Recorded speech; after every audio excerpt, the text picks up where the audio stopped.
Today we're going to talk for me about a little bit about my Olympic journey. I started out as an athlete, not a very good one, but in multi-sport. I was pretty good, but not super great. I was great at skating and I was great at talking. Skating and talking. I was only good at two things. So as I started to develop my own mindset, my own personality, I realized that I needed to enter a space of curiosity. So that's why I love this theme. I didn't ever want to be an expert in anything. I wanted to be curious with the athletes that I work for. That's what I do. I work for them. They don't work for me. I train them and create environments for them to be the best that they can be. But what that does is starts a process for their own journey, their own personal and professional commitment to themselves and to their own curiosity. Now, the first thing I want to tell you about myself is that I'm afraid of flying. And that's really weird for somebody that travels the world. I mean, I've been all around the world, except for Australia, oddly enough. But I'm terrified. I was terrified of flying. A really rough, tiny airplane, 6 seats, flying from Kelowna to Kamloops, British Columbia, over the mountain range. And I was terrified. It was like bang, bang, bang, bang, so much turbulence, and just a tiny little plane. And I'm hanging on for dear life, sweating, crying. And finally, the captain comes out of the cabin and says, "Hi, everyone. How you doing?" As he's hanging out, and I'm like, throwing up, etc. And he goes, "I want to introduce you to turbulence. This is turbulence." I'm like, "Well, I don't know what turbulence is. Thank you very much." And he said, "Think about it just as waves in the air. Think about it. We're flying. It's like the air and the sky is an ocean. Think about it as sailing." And I went, I am no longer afraid. I'm not afraid of flying. And now I can go with the FLOW. So we're going to talk quickly about the 7 C's. You get to decide which way you're going to go. Are you going to go right? Are you going to go left? Are you going to go straight? Depending on where you're at in your life. So we start with curiosity. When we decide what we're going to do and who we're going to become, we ask the questions we need to ask. I created something called the Champion's Journey. And it's an inner journey, not just for athletes. We're not all athletes, but we're human beings on a journey, and life itself is a team sport. So what I created for the athletes were a 7 C's journey, and how to maximize that is, again, starting with curiosity.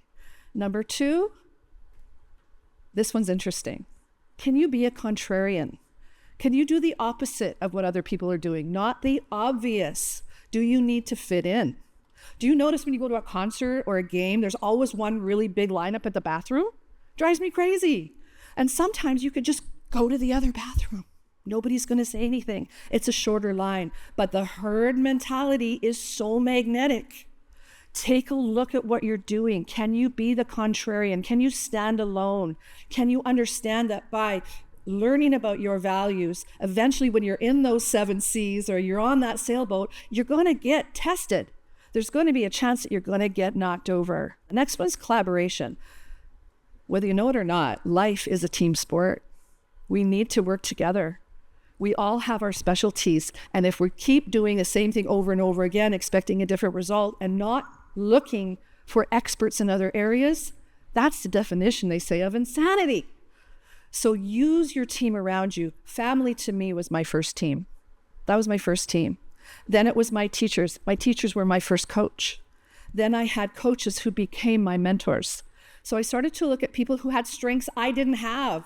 So as an Olympic coach, I don't train people in their strengths. They already have their strengths. I help them look at where their gaps are and invite them to look at their gaps so they develop their character. And when they can do that, they can choose. So if you're living in the gray area and you're thinking, I'm just going to walk that line and not decide, not choose, I just don't want to be seen, I don't want to be the tall poppy that's going to stand out and eventually get my head cut off, because that's a lot of our experiences. And as an athlete, sometimes you have to choose. And as a human being, we have to choose. This was a very powerful experience in my life. One of my dreams was to work with the best in the world. I wanted to be the best in the world at what I did, but I was only good at what? 2 things, skating and talking. So I thought, I'll try this coaching thing. So I started to define a role. And as an Edmontonian, my goal was to work with the Edmonton Oilers. And of course, it's an NHL hockey team, and they didn't have a whole lot of female hockey players at the time. So how am I going to work my way, gain the credibility and the character so that I could work as a pro in the NHL? So I decided to become the person that was going to deserve to be that. It took me a long time. It took me about 10 years to figure out how I was going to become that person. My fitness had to be up there. I had to understand the sport a little bit more. And I had to understand that I wasn't going to be one of the boys. I was going to be myself. I was going to be the best Stephanie Hanlon I could be. That's the only way I could be the best in the world. And I wanted to work with Wayne Gretzky, local boy. I think you may have heard of him. When I was with Edmonton, I didn't get that opportunity. He was gone before I got there. But later on in a project that Patrick and I were involved in, we got to work with Wayne Gretzky. And I asked him, we're skating around, and I go, what do you do when you make mistakes? And he looked at me and goes, I don't make mistakes. And if you look at, I'm just laughing in that picture, we're skating around. He goes, I don't make mistakes. He goes, I make a decision. I get a result.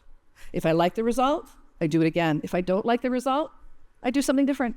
I do not make mistakes. So if I can leave you anything about my journey with Wayne Gretzky, it took me the courage, it took him the courage to say, I don't make mistakes.